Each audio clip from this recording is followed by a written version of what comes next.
akan menuju markas YPM Kanwil 5 Makassar. Insyaallah pada sore hari ini ada yang ingin hijrah, ya, ingin mu'alaf, akan menjadi seorang muslimah, ya. Kita doakan mudah-mudahan beliau bisa istiqomah setelah mengucapkan 2 kalimat syahadat.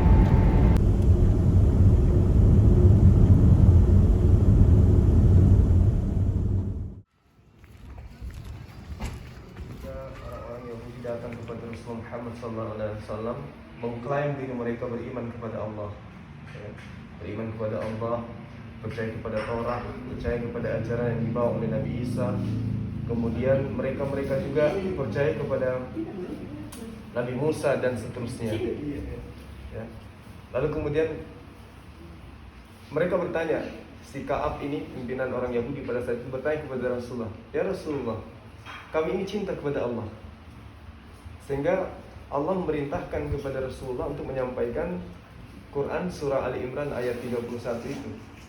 Qul in kuntum tuhibbunallah fattabi'uni. Jika benar kalian wahai Yahudi percaya, cinta kepada Allah, kepada Hasem, maka ikutlah kepada kata Rasulullah Muhammad SAW seperti itu. Nah, kaitannya dengan hal ini kembali kepada pengajaran Yesus kepada murid-muridnya. Di dalam Yohanes 17 ayat 3, kita memahami bahwa insan beragama itu tujuan pijakannya di dalam beragama adalah memperoleh hidup yang kekal. Siapapun itu, mau Hindu, orang yang memahami animisme, politeisme, apapun ajarannya, yang mereka mau adalah memperoleh hidup yang kekal, gitu ya. Nah, dalam Yohanes 17 ayat 3, Yesus sendiri mengatakan dengan tegas, jika kalian ingin memperoleh hidup yang kekal, maka kuncinya cuma 2. Apa yang pertama? Mengenal Engkau satu-satunya Allah yang benar, dan mengenal Aku sebagai utusanmu. Bagaimana dengan umat Islam? Apakah umat Islam mengenal Allah yang menyatakan diri kepada Musa, kepada Abraham, kepada Yesus, bahwa dia adalah esensi satu-satunya Allah yang benar? Jelas. Islam sedunia tidak sah keimanannya kalau tidak mengimani. Kedua, apakah umat Islam itu mengenal Yesus itu sebagai Rasulullah? Ya, itu adalah sebuah kewajiban di dalam beragama. Dalam ajaran Islam, tidak sah keislaman seorang Islam kalau dia tidak mengimani Yesus, Nabi Isa alaihissalam yang dipalsukan kemudian namanya menjadi Yesus sebagai utusan Tuhan. Maka Yesus mengatakan dalam Yohanes 17 ayat 3, La ilaha illallah inni Rasulullah. Itu kunci mengadakan hidup yang kekal. Artinya, ketika kita menjadi seorang muslimah, berarti kita sudah menjadi pengikut Yesus. Benar ya? Ketika kita menjadi Kristen, satu, kita tidak menjadi pengikut Yesus. Kedua, kita tidak menjadi pengikut Khatam Nabiyyin, tidak menjadi pengikut penolong lain yang dinubuatkan oleh Yesus dalam Yohanes 16 ayat 7, 8, 9, 10 sampai ayat 15. Ya, bahwa Roh Kudus akan datang kepada seorang penolong lain, di mana Roh Kudus ini tidak akan berkata-kata dari dirinya sendiri, melainkan apa yang diucapkan ini adalah apa yang diperintahkan oleh Tuhannya untuk ia sampaikan dan dia katakan. Berarti Roh Kudus itu lagi-lagi oknum yang tidak berkata-kata dari dirinya sendiri, tetapi oknum yang diperintahkan untuk menyampaikan kalam Allah kepada seorang penolong lain. Nah, kenapa kemudian saya mengatakan bahwa orang yang tidak mengimani Yesus, orang yang mengimani Yesus itu Tuhan, itu adalah antikristus, anti terhadap Yesus. Kalau di dalam Lukas, ya, dalam Lukas 2 ayat sekian, katakan bahwa Lukas 2 ayat 1, telah lahir bagimu juru selamat, Tuhan, ya kan? Tuhan, Kurios, di kota Daud. Berarti seruan ini ditujukan kepada orang-orang Yahudi di luar pemukiman Yudaism, termasuk orang-orang Yunani, ya, bahwa telah lahir Yesus sebagai Tuhan. Nah, konsepnya Kalau saya bagian daripada mereka, saya disuruh untuk mengimani Yesus itu sebagai Tuhan. Betul? Nah, lalu kemudian ada ajaran yang muncul di dalam 2 Yohanes 1 ayat 7. Apa katanya? Penyesat itu, antikristus itu adalah mereka yang tidak mengimani Yesus datang sebagai manusia. Berarti mau tidak mau kita harus meninggalkan Lukas. Karena Yohanes mengatakan antikristus itu yang tidak mengimani Yesus datang sebagai manusia. Berarti kita harus mengimani dia datang sebagai manusia. Betul ya? Nah, kembali kepada Yohanes 7 ayat 3. Hidup kekal itu adalah mereka mengenal Engkau satu-satunya Allah yang benar. Nah, kalau Yesus sudah mengatakan itu, bahwa satu-satunya Allah yang benar itu adalah Dia, esensi yang ada di langit, berarti tidak ada duanya kan? Cuma satu kan? Menurut siapa? Apakah menurut Zulkifli? Bukan. Tapi menurut Yesus. Yesuslah yang mengajarkan kepada ke-12 muridnya bahwa hidup kekal itu adalah kalian mengenal Allah, satu-satunya Allah yang benar. Sah ya? Sah di situ. Lalu kemudian, kenapa ada muncul ajaran Kristen ini? Ini juga saya berharap Adinda, beliau ini nanti kalau kita sudah gabung, kalau bisa dia tampil sebagai Kristolog. Boleh ya? Kita lawan bukan dilawan. Bahasanya gini, kita selamatkan teman-teman yang lain yang ada keinginan sama seperti Adinda.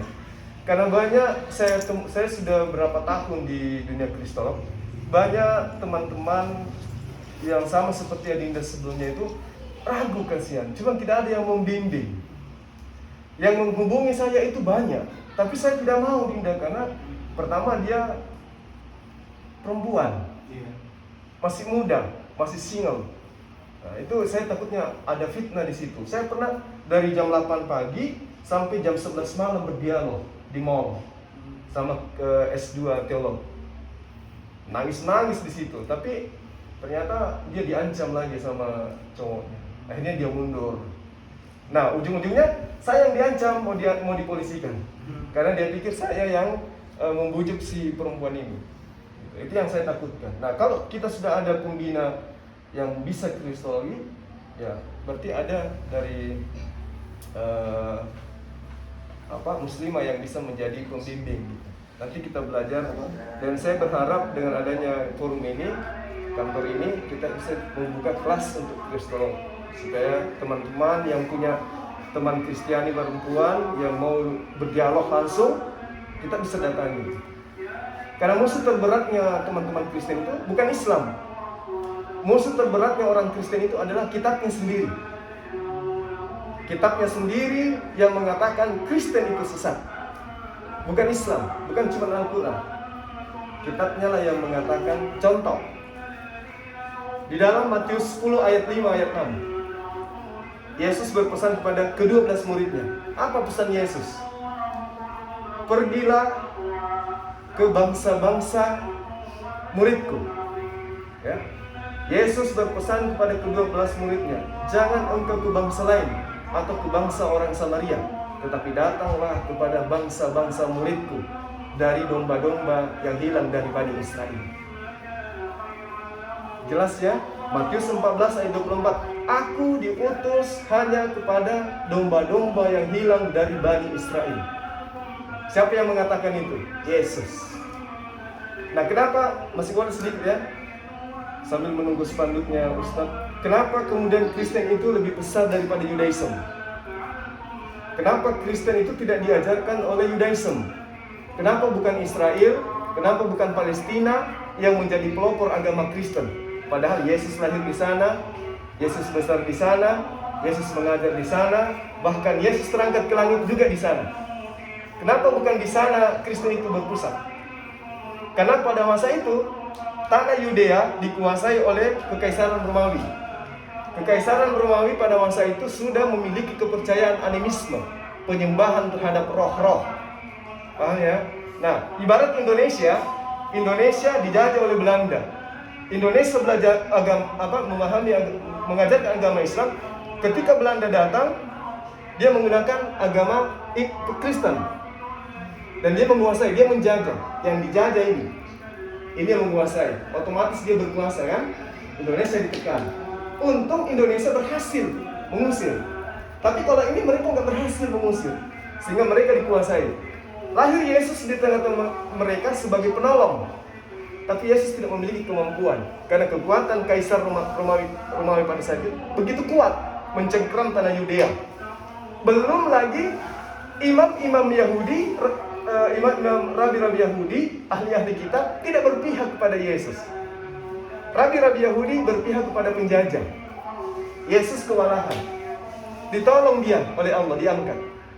Murid-muridnya kalang kabut, dipecah-pecah oleh Paulus. Paulus masuk ingin mendaftar mengikut jadi muridnya Yesus ketika dia melakukan pembunuhan, ya, sesuai dengan nubuatannya yang ada. Tapi Yakobus, adiknya Yesus, tolak karena dia tahu Paulus ini sudah mengirim surat ke mana-mana untuk menghalalkan meninggalkan hukum Taurat.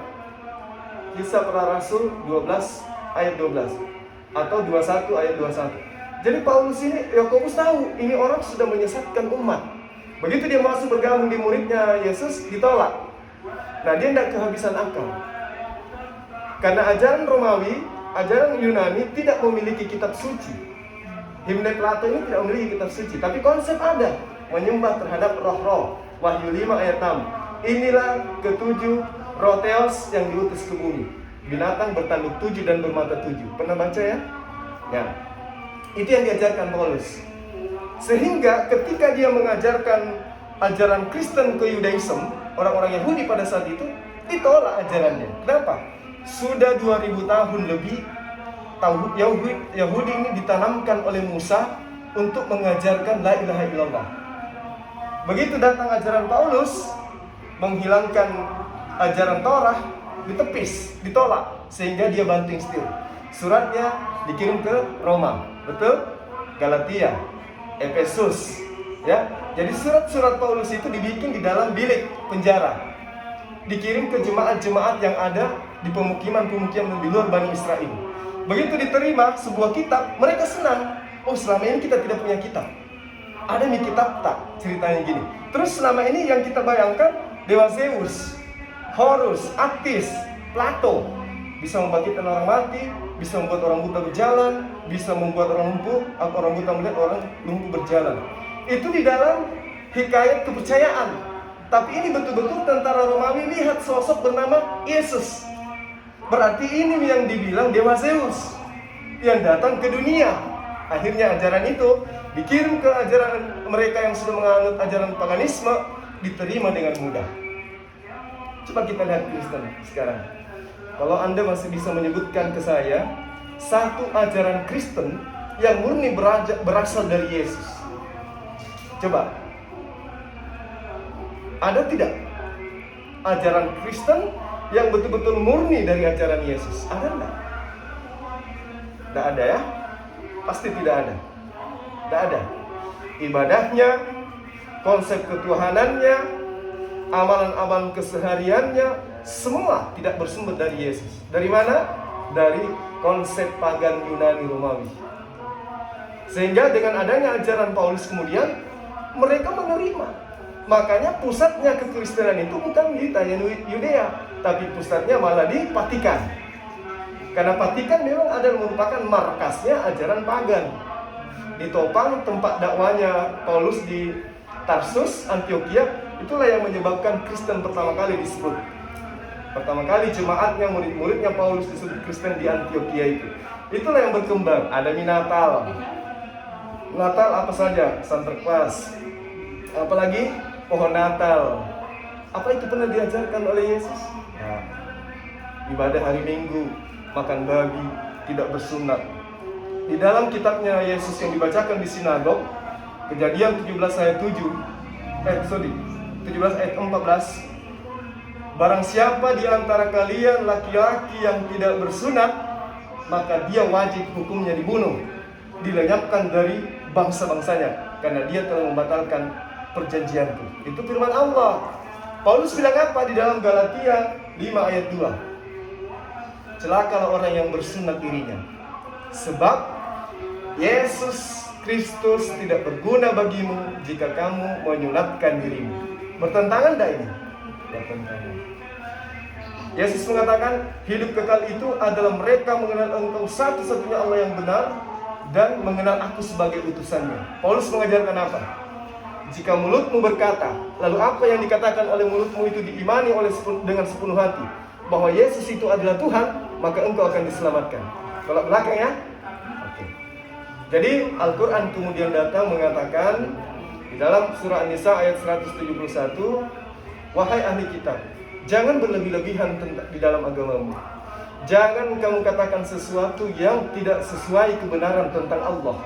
Jangan pernah kau katakan Yesus itu adalah bagian daripada Allah. Jangan. Jadi terakhir saya ingin mengatakan gini. Salomo mengatakan di dalam Amsal 22 ya, dan seterusnya dia katakan, jika engkau ingin selamat, ikutilah Aku. Itu kata Salomo. Ya. Yesus juga mengatakan di dalam Yohanes 10 dan Yohanes 14, jika engkau mengasihi Aku, maka ikutilah Aku. Akulah jalan, Akulah keselamatan, Akulah hidup. Betul? Nah sekarang, kalau Yesus itu adalah jalan, Yesus itu adalah keselamatan, Yesus itu adalah hidup, apanya yang menjadi keselamatan di situ? Oknum dirinya atau ajarannya? Dirinya atau ajarannya? Dirinya. Kalau dirinya kan dia hanya sebagai utusan Tuhan, betul? Ajarannya mengajarkan menyembah kepada Tuhan. Berarti Yesus itu adalah jalan. Nah sekarang ini, saya mau ke markas YPM. Saya menuju ke YPM itu melalui jalan. Berarti jalan yang saya lewati tadi itu bukan tujuan. Bukan tujuan kan? Tujuan saya di sini. Nah, Yesus mengatakan, Akulah jalan. Tidak ada yang sampai kepada Bapa tanpa melalui Aku. Betul? Sama saya. Saya jalan. Tidak sampai saya ke YPM, markas YPM, kalau tidak melalui jalan yang benar. Maka sampai kepada Allah harus mengikuti ajarannya Yesus. Apa ajarannya Yesus? Dia mengajarkan agar kita ikut kepada Khatam Nabiyyin, Nabi penutup. Dialah yang akan mengajarkan segala sesuatunya tentang kebenaran. Itu ajaran Yesus. Aku akan minta kepada Bapa seorang penolong lain. Penolong itu tidak akan datang kalau aku belum pergi. Tapi setelah aku pergi, dia akan datang. Dia yang akan mengajarkan segala sesuatunya tentang kebenaran, pengisapan dunia akan dosa, keadilan, dan hukum-hukum. Jadi Yesus mengatakan, masih banyak yang ingin aku ajarkan kepadamu. Murid-muridnya dikumpul, baru dia katakan, masih banyak yang ingin aku ajarkan kepadamu, tapi kalian belum sanggup untuk menanggungnya. Tetapi ketika dia datang, ya, maka dialah yang akan mengajarkan segala sesuatunya. Siapa dia itu? Dialah sosok Rasulullah Muhammad SAW. Saya kira begitu dari saya, Ustaz. Adinda, nanti kalau ada apa-apa yang ingin dipertanyakan tentang Kristologi, boleh kontak beliau, kontak saya juga. Kalau ada teman-teman berdiskusi Kristologi dari seberang, kami boleh diundang. Ya, mungkin seperti itu nanti disyaratkan oleh saya langsung ya. Saya tanya kepada Adinda Ria, apakah Anda sudah yakin ingin masuk dalam ajaran agama Islam? Ada paksaan dari pihak manapun? Apakah Anda tidak lagi meyakini Yesus itu sebagai Tuhan? Yesus bagi Anda adalah Nabi. Dan Anda mengakui bahwa gospel itu bukanlah kitab suci.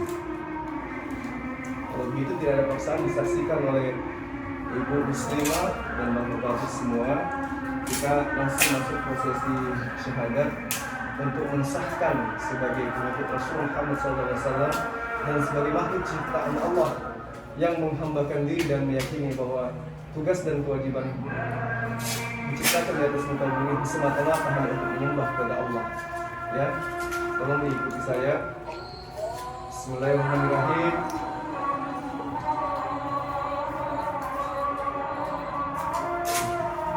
Ikuti ya. Bismillahirrahmanirrahim.